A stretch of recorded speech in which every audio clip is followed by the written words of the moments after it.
We are delivering today the iPad, the new iMac, the iPod, iPhoto, MacBook Air, iTunes. It's a revolutionary moment. He's one of the most creative and daring CEOs. A global icon who has shaped the worlds of technology and media. His products are adored by millions. The company he started in a garage is worth more than $200 billion today. It's an incredible talent he has for getting people to hear what he says and get excited about it. For over 30 years, computers, music, movies, and mobile phones have all been transformed by Apple's Steve Jobs. He's been called a brilliant visionary. He's the Thomas Edison of our time. And an egocentric bully. He drove them overly hard at certain times. Some of them just wound up just quitting in disgust. Some of them wound up saying they'd never work for Steve again. Few executives in history have suffered such painful setbacks. It looked like Jobs was washed up and was a total has-been. Or as much success. Steve, I love you! And Steve came back and began what I think is the greatest turnaround in the history of corporate America. One of the challenges of understanding Steve Jobs is that he has a different operating system from mere mortals. So mere mortals trying to understand what goes on in Steve Jobs' brain, it would be like explaining to a fish what it is to fly. Yeah, he's a fascinating bundle of contradictions. So influential, yet so secretive. He's incomparable. There's no one like him. A very remarkable man, extremely smart, a spellbinding, mesmerizing leader of people.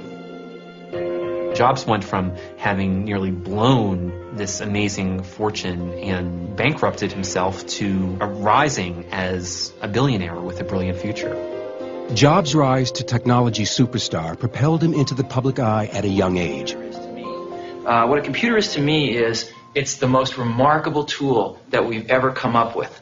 And it's the equivalent of a bicycle for our minds. The iPod Mini. But while he'll take center stage to introduce new products, he shuns the spotlight when it's turned on him. He declined to participate in this program. It's a secrecy that has only served to deepen the mystery of what makes him tick.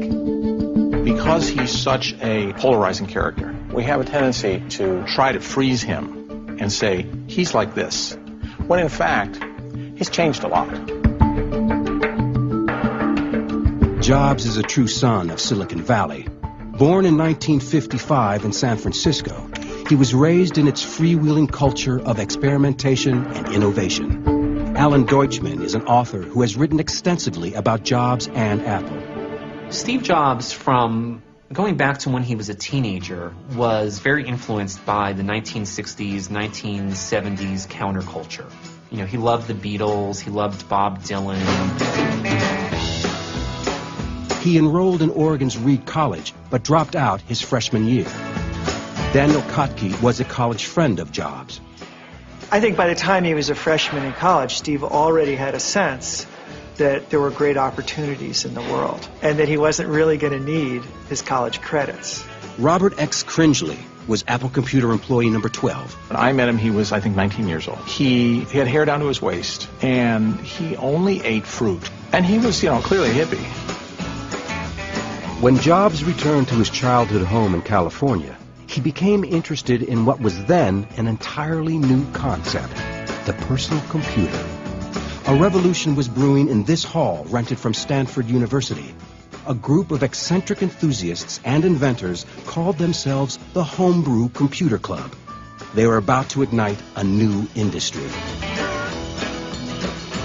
Jobs joined meetings with a man who would become his partner in founding Apple Computer, Steve Wozniak. People were getting up, these computers are going to revolutionize life. And I felt like, oh my God, I'm a part of this huge revolution that we're talking about. Everybody's going to have a computer in the home, and nobody in the outside world believes us. Steve Wozniak was the engineering genius, Jobs, the product impresario. He really wanted to make something in life. I don't, to this day, know a lot of what drove him that way, but he really wanted to have a company and a success. Projects that I would design and build very frequently, Steve would say he knew how to sell it. Jobs' family lived in this Los Altos neighborhood. He and Wozniak took time off their day jobs to set up shop in the family garage. We didn't have a telephone to phone the computer stores in the garage. That was in Steve's bedroom. The team's first computer, the Apple I. It was a circuit board that users would generally build into a makeshift wooden box. As the tech industry in Silicon Valley took off, Jobs saw opportunity.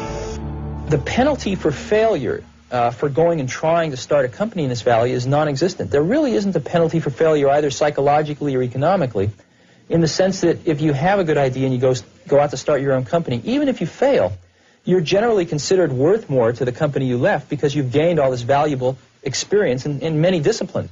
To bring their ideas to life, the Apple team needed capital.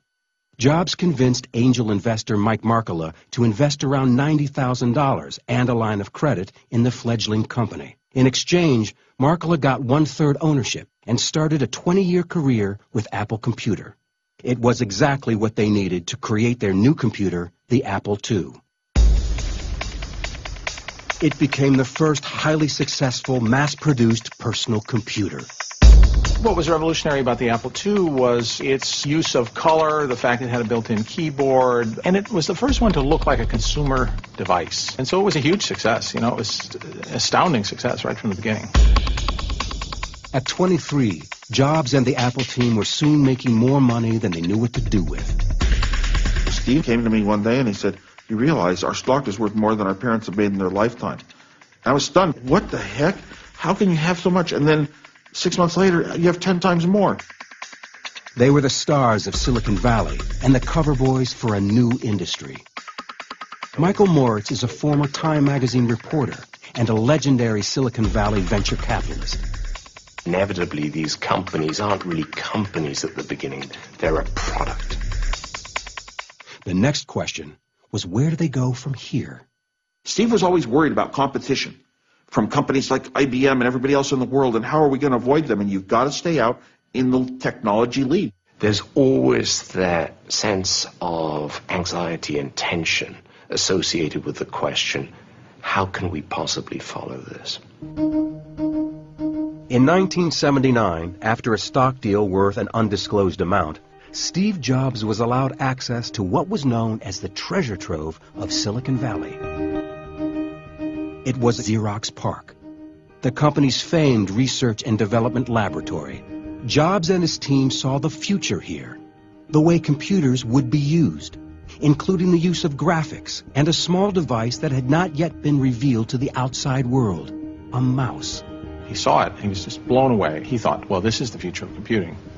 So he went back to Apple and grabbed people who he worked with there and said, you know, you've got to see this. And you'd see 2 programs at once, and I was stunned.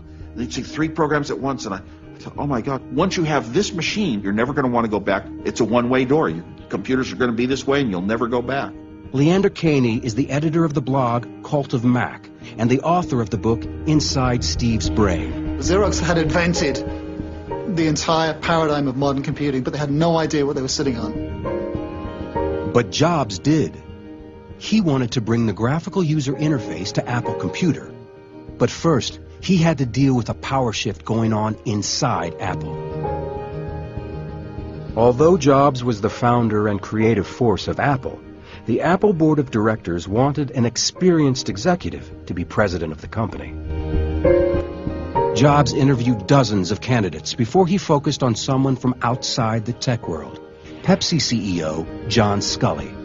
I wasn't really interested in joining Apple or being the CEO of Apple. I thought I was highly unqualified. But Steve, in those days, he had long black hair and very piercing palmetto berry eyes. He looked down at his running shoes, and then he looked up at me. And he said, "Do you want to sell sugar water for the rest of your life? Or do you want to come with me and change the world?" And it was like someone just knocked the wind out of my stomach.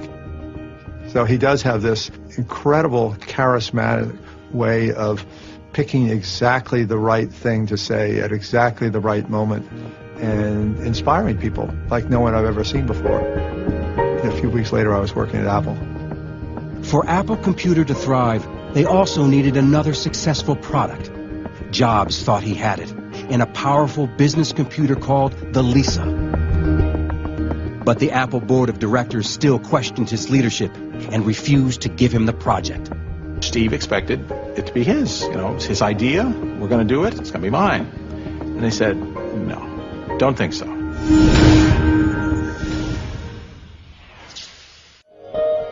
By 1981, Steve Jobs was taken off Apple Computer's Lisa project. Steve was used to succeeding. Being turned down to be the head of the Lisa division was his first personal failure. Even though he was chairman of the board and co-founder of the company, they said he wasn't experienced enough to run the Lisa team, and so he was unhappy about that. Jobs threw himself into another project, a computer created by Apple employee Jeff Raskin that would use similar technology but be available to consumers at a much lower price. He felt this would break open the market. Or rather, to characterize Steve's brain properly, or rather, the market ought to break open, you know, if the market had any sense. The project was named the Macintosh. He set up shop in an outlying building in the Apple complex and took a small team of Apple's best engineers with him.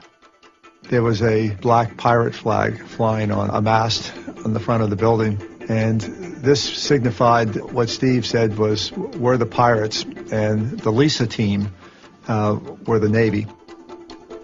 Also during this time, the 29-year-old Jobs bought an historic mansion in pricey Woodside, California. The 17,000-foot Spanish mansion was considered by some in town to be a cultural landmark.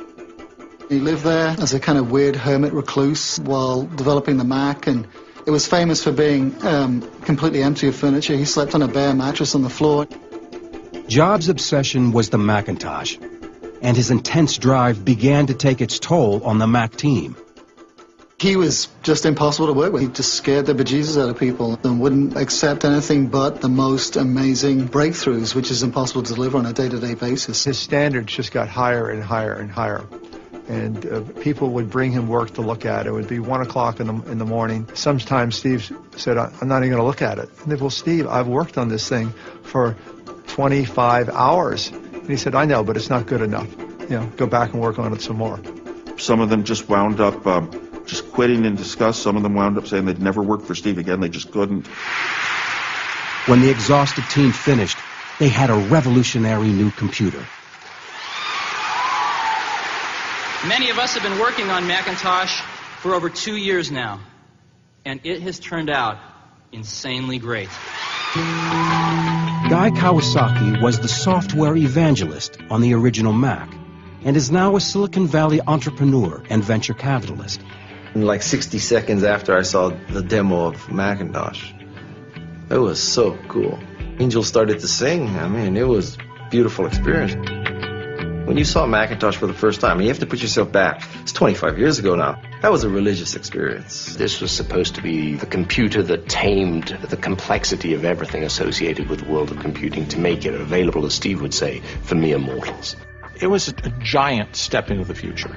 It was extraordinary.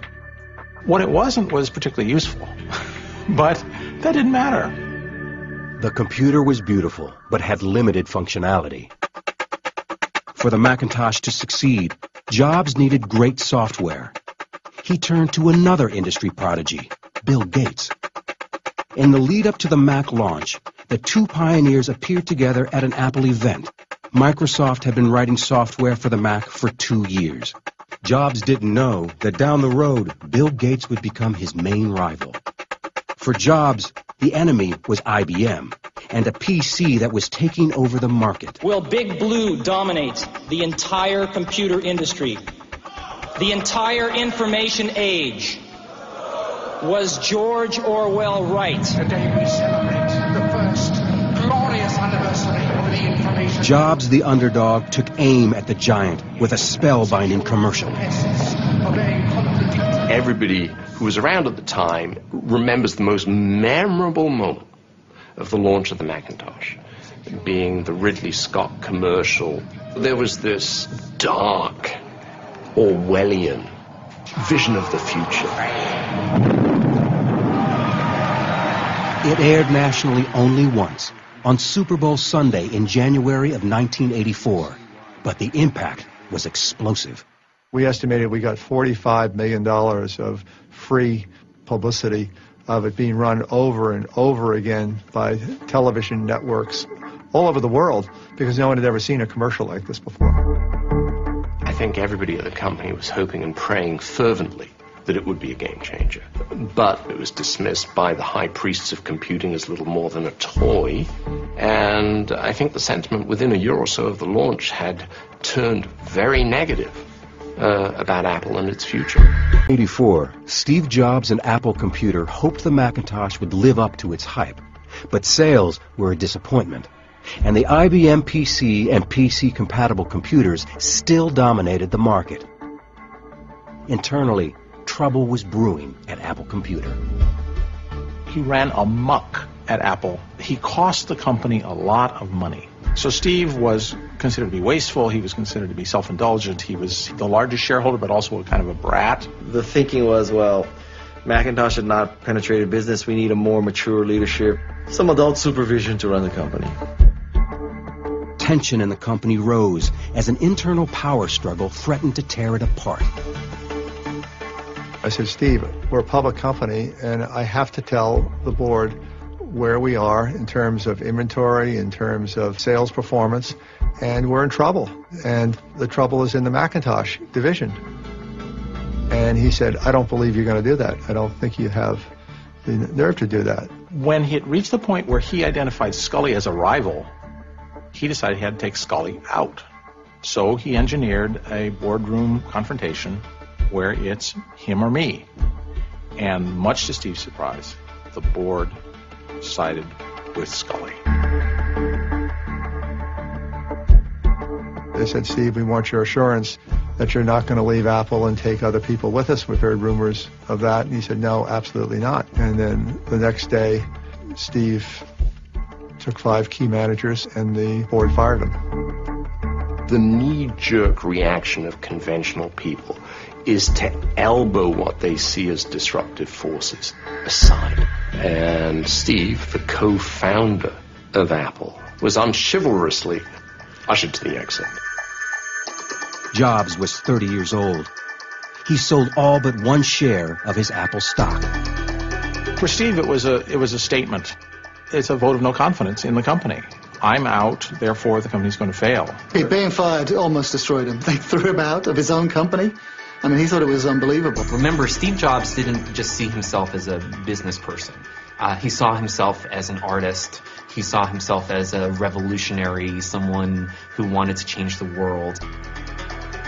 You know, I think there was a brief flirtation with the idea that Steve Jobs could go into politics, which, of course, looking back seems absurd because Steve Jobs is the least diplomatic person in the world. There were all kinds of ideas, and it turned out that he wanted to go back and once again create the most insanely great computer in the world. Taking 5 top managers, in 1985, Jobs moved on to start a computer company called Next. For Jobs, it was about more than just creating a personal computer. It was about trying to reinvent the company. It was about creating the ideal work environment. It was about creating the ideal architectural environment. You know, Next had to be perfect in every way, something that would help change the world. Very modest ambitions.